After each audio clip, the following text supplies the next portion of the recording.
Hi, everyone, and welcome to our cybersecurity panel today. I am Jasmin Treske, and I am from the MKE Tech Hub Coalition, and I will be moderating today's panel. I'm so happy, so excited to introduce you to our three panelists and experts in the field.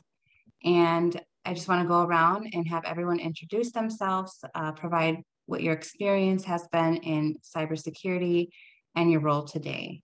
Sam, I'll go ahead and start with you.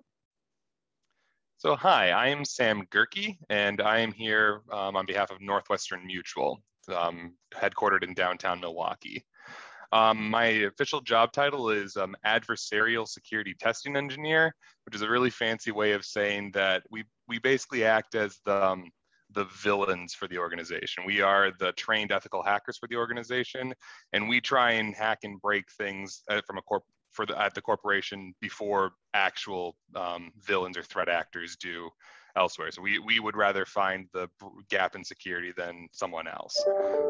But yeah, I'm still relatively new-ish in the realm of cybersecurity. I've been with the organization for a little like 3.5 years now, working in cybersecurity, and then had some technology roles before that. I started as an intern at the organization and then was hired on full-time from there. Thank you. Brice? Hi, everyone. I'm Brice Williams.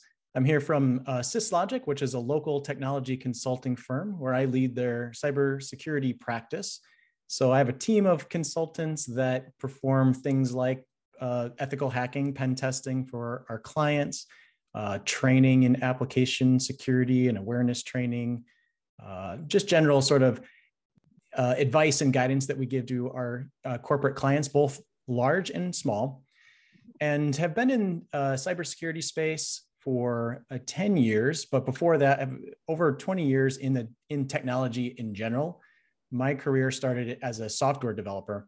So hands-on coding, developing systems. I tended to be the guy that got the security features as part of a new solution within an enterprise. And so over time, I realized that was something that kind of came my way and was interesting to me. So then at some point, I made the decision, why don't I do this all the time? And moved into that as being my role, and subsequently starting a practice working with consulting and grew from there. Thank you. Kevin? Hello, my name is Kevin Anderson. I work for Associated Bank. I'm the cybersecurity manager there. I oversee the Cyber Defense Center at Associated Bank. The Cyber Defense Center is comprised of security monitoring, incident response, threat intelligence, intrusion hunting, and red team. So my background is about 20-ish years. I started out as a programmer. So my first degree I got out of college was programming and networking. Worked for an insurance company back then. Partway into a few years into programming, I got into Linux and system administration, which then grew my interest really into intrusion detection systems. So back then we got one compiled in. I went for some training, which at that point, I really dove into security. I started building the security program at the insurance company back then from the ground up. And from there, I went off to get my digital forensics degree. And I have transferred I was in an energy company and now in banking. So over the years, I would say, I've had a wide variety of regulatory agencies and non-regulatory agencies and opportunities to grow and learn within those. Thank you, everyone, for your introductions. So I'm amongst panelists that have great expertise, lots of knowledge, and lots of experience in this field. Brice, what would you say is your biggest cybersecurity concern? Yeah, because we work on, my team that is, works on kind of both sides of the fence, both in defense of systems as well as offense and finding problems. I think the more I learn and the more the team learns about the field and how attacks occur, where vulnerabilities lie, the things that concern me are the things that are not so easy to find. There's really good solutions out there these days for running automated tools or putting things in place that provides protection. But what concerns me is the stuff that is not so easy to see, the attacker spends more time, or they're able to find some subtle weakness in a system that many people overlooked up to that point. That's ultimately the things you can't find with tools that require more human, obviously, even in our role, it's very technically oriented, lots of automation, lots of tools. We still need that human element. It's super important. Yeah, I agree. I think a lot of things want to be computerized and taken away, but it still shows that there's an importance for people to be physically in the field. Mm-hmm. Sam, what about you? What would you say is your biggest cyber security concern? I would say what we don't know yet.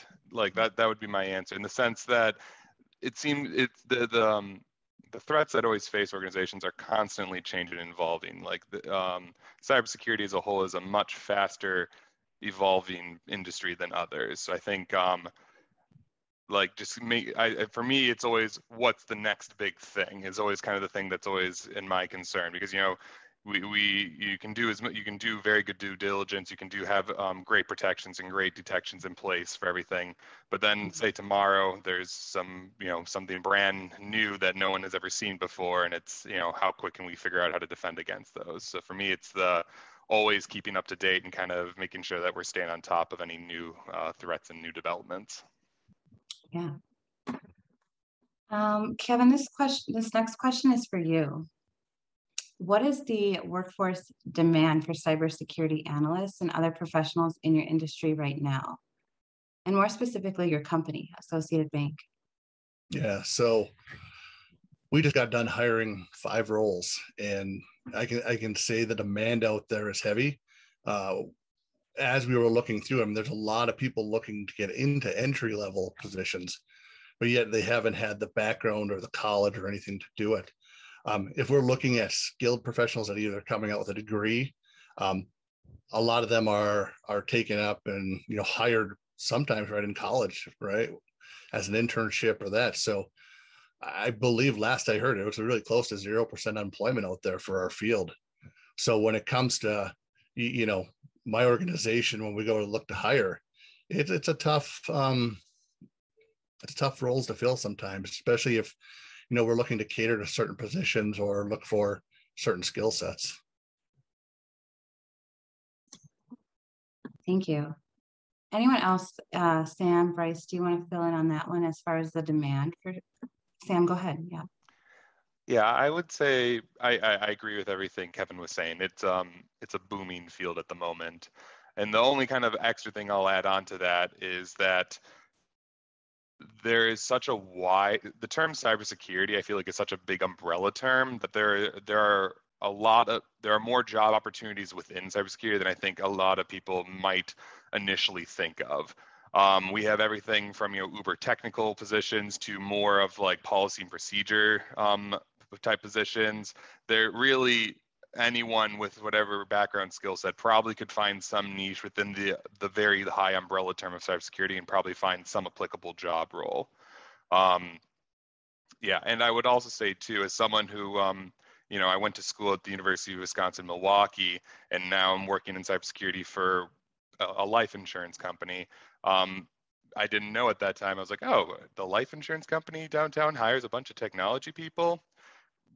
Just being an odd example of, don't limit your searches to things, to the obvious candidates.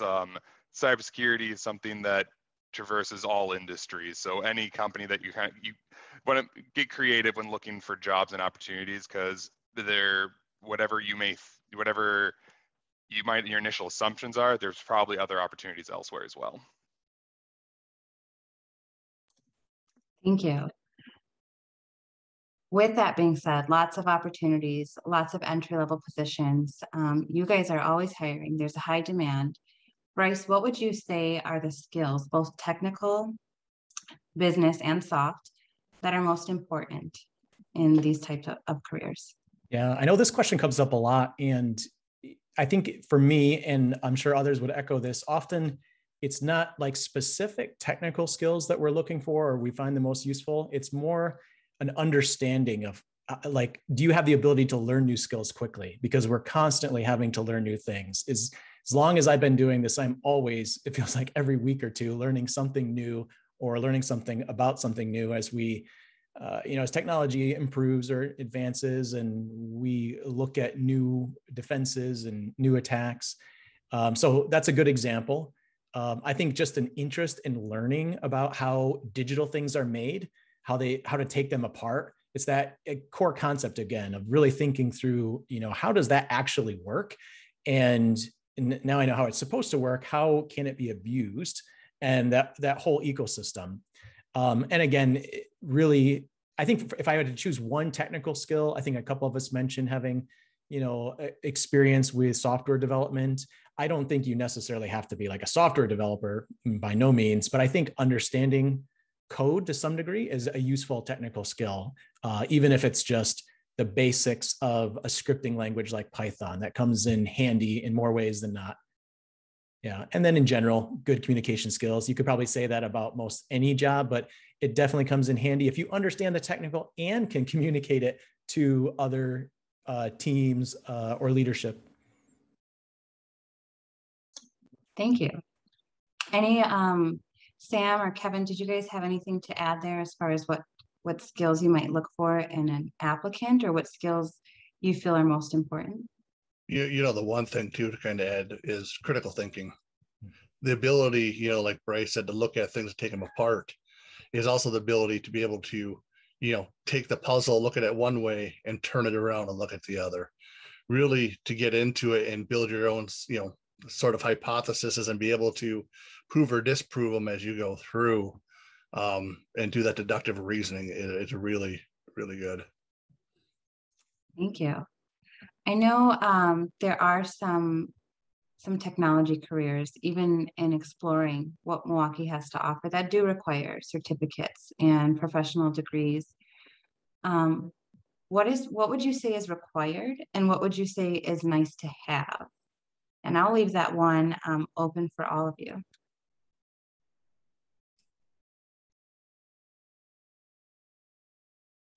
I'll jump in and say they're both desirable: certifications, degrees, experience, often not strict requirements. And I've seen that, with clients we work with as well as our own firm. Definitely for those that have a strong interest, that's usually like an interview question. Do you have plans or an interest to achieve a certain certification that's applicable in our space? And because we want to help promote that and encourage that, because those are not all of them. There are some obscure certifications that might help you, but no one knows about. But there are a core set that are both helpful and recognized. And those do quite well in our industry, sometimes even above degrees. Both are useful and great, but the certifications are definitely helpful. Thank you. Each of you have grown in your industry. Talk about where you started and how you made the decision to come into the tech world. And what has your experience been? Some of you talked about starting from one company and going to another industry that's completely different. Talk about that and how you decided to make those decisions, and how those opportunities have been made available to you. Sam, if you want to start.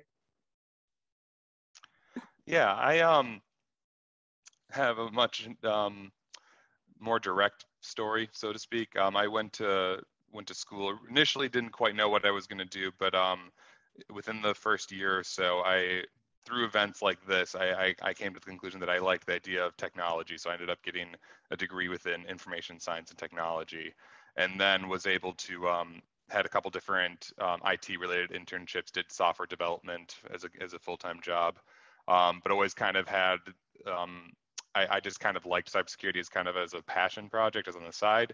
And then I was able to get an internship my last year at Northwestern Mutual in the within the cybersecurity space, and then from there was hired on full time, and then transitioned over to our to the security testing team that I'm on now. Thank you. So internships were very helpful, and Absolutely. making sure that people are networking and taking advantage of opportunities like a career expo or any virtual online event. Brice, what about you? Yeah, I think, I talked a little bit about my software development background and moved into cybersecurity, and that was a fairly logical transition. I've got others that I work with that nothing too exciting there, but I can say, like, for people that are on my team today, I've seen a wide variety of transitions where they have maybe started in some technical field, but not like quality assurance testing, for example, and moving into more of a cybersecurity. And I remember having conversations that they were concerned that it was too technical for them, or involved too much math, or didn't understand that world very well. But I think just by shadowing our teams and understanding what we do a little bit more, they quickly realized, oh, I have a lot of relevant skills. I understand software testing in general, or software systems. And I know for me, a few years into my career, I realized, wow, the entire world runs on software. And that was 20 years ago. And so it's even worse or better today, depending on how you look at it. And so as a result, we now have demand for cybersecurity and everything that runs software. So that's your watches, your little sensors, all the way up to massive cloud-hosted systems like our technology companies, Google and Facebook, et cetera. So there are needs. I know one of the others mentioned about you may have an interest in or skills in something you don't think is related to cybersecurity. Technical writing. I can't tell you how valuable technical writers are in the cybersecurity space, just by understanding terminology and being able to document what we do, because a lot of it is complicated to explain. So having someone that can clearly lay out that guidance is super helpful. Thank you. And Kevin? So I'm going to date myself here a little bit. So back in the 90s, I was a self-employed web designer, which web design was so basic there compared to now. We use the WYSIWYG editors. What you see is what you get. And, everybody was so hot to jump on the web that it was easy to do, So I started there. Eventually, my brother was a programmer, and, late 90s, that programming was the field to get into. So I went and got a degree on associates in programming, one in networking. Started working for an insurance company, and I was programming on the AS400s. About a few months in, our Linux and network administrator left, so I took over that job because I knew Linux well. But my curiosity always was, in college, they taught us network administration, but not actually physically to see what's being transferred through the network itself. So I had a high curiosity of, what are these machines saying to each other? So I went out, took a 6-day intrusion detection system. I remember after the first day of that class, looking out the hotel window saying, man, we got problems, just paranoia after that first day. Came back, compiled our IDS system. So we were using Linux, we compiled everything we made. And then about 2 days later, I saw a connection to our mail server from Russia, and it was a constant UDP connection. At that point, I was then, able to, re-architect our design of what we had. We were really basic. The CEO then turned to me and said, hey, I'll let you build security from the ground up, but you got to promise you got to be here till I retire. So I took that upon myself. And one of the best things that ever happened to me is he believed in me and he invested in me greatly.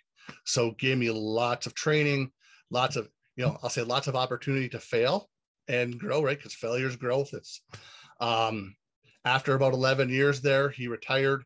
I was really felt that at that point I needed to move on to a bigger organization. So I went to an energy company here in Wisconsin. From there, I spent a few years, again, trying to adapt to bigger organizations, adding some different skills within the regulatory fields of energy. And then Associated Bank came knocking at my door and, asked me, hey, we have an opportunity to look for, and it felt like a great fit. I was able to run, some controls assessments and really help them show, help change their organization in its cybersecurity into a more modern one, where we weren't just three guys that were the jack of all fields, that we needed to grow. We needed people to actually work on the tools. And at that point, we actually created a couple different departments. So like I do, the incident response, forensics, we do the red teams. We have another department that does our architecture and engineering. So they're the ones that help implement, work on the projects, update things. There's another area that does identity and access management. Another area does app provisioning. So we were able to grow, segment, allow different people to grow in those fields. I can honestly say my guys who do, the red team, the incident response, they don't care to be on projects. It's just a different mindset where, the architects in our department, they don't care to be in a little more noisier room. People are opening, having open conversations. So, it really fits into the characteristics of what we had. But from there, again, I was able to help develop the Cyber Defense Center we have, been able to improve my leadership skills and really grow a great team. Thank you. That is quite the journey. But you did talk about many opportunities and support that you had along the way. We also mentioned some learning from mistakes as well. What would you say, all of you actually, just to close us out here, someone who might be preparing for a cybersecurity role or changing their current career right now, reskilling, upskilling, to get into cybersecurity, what advice would you give them to prepare to make those moves? And that could even include having mentors and learning from mistakes. What advice would you give? And this will close us out here then. Sam, if you want to go ahead and start.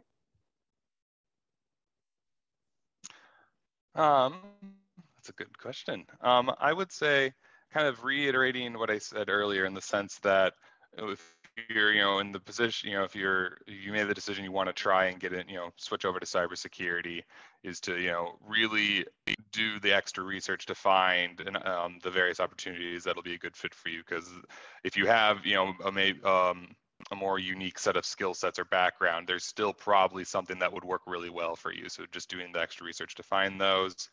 And then I would say, above all, a desire to always be learning. I feel like that is going to be a requirement for specifically cybersecurity, but also just getting your foot in the door. That drive to constantly, train, learn, is what's going to help you get in and also maintain and do well within a cybersecurity role. But yes, I'd say just kind of keeping your research options as you're looking for this abroad would be my main recommendation. Thank you. Kevin, what about you? I think to add on to what Sam said too, drive, the word I use a lot, and I've been, is intentional growth. If you're not growing, you're not learning, you're flat in your career. And 3-4 years from now, you're behind, because our field is fast moving. So I would say, first of all, have that drive to grow yourself. Reach out to people. There's different group, there's potentially different groups in your area that talk security. We have, with LinkedIn and social media, there's also opportunities to talk to other people. If you can find a mentor, great. If you can't, authors and books are mentors too, right? So just continue to grow and learn and reach out and find the right person to mentor you if possible, and go from there. Brice, anything you want to add here? Yeah, I would say you have got a lot of opportunity these days, just in our current time, as well as a result of the pandemic. There's a lot more resources that are now available online that were more difficult before, like an in-person conference, which I would highly recommend attending an online cybersecurity conference, even if a lot of it doesn't make sense to you, because it might get you introduced to different areas, especially if you're not sure. You're like, you like the idea of cybersecurity, but you don't know what exactly that means, because you can see people like ourselves talk about a particular topic and see if it interests you in a wide variety of fields, wide variety of industries. And as Kevin mentioned, reaching out to people, LinkedIn, Twitter, those are two really good resources. And I think you'll find that, like, literally just contacting experts directly tends to work more often than not, just because our field is very inclusive of people wanting to get involved and understand things. So don't be afraid to ask about, advice or questions. That's something I wish I had done early in my career. We didn't have Twitter then, but that would have been useful. Thank you. Thank you for that. I think it really just starts here. It starts with experts investing their time, educating and having the conversation, so that people can make decisions and choices in their career that maybe they wouldn't have considered when they first started. So I really want to thank everyone here for their time, for your input, and for your expertise. Thank you for sharing And we will make sure that we leave your contact information for people to follow up and ask questions in the future. Thank you, guys.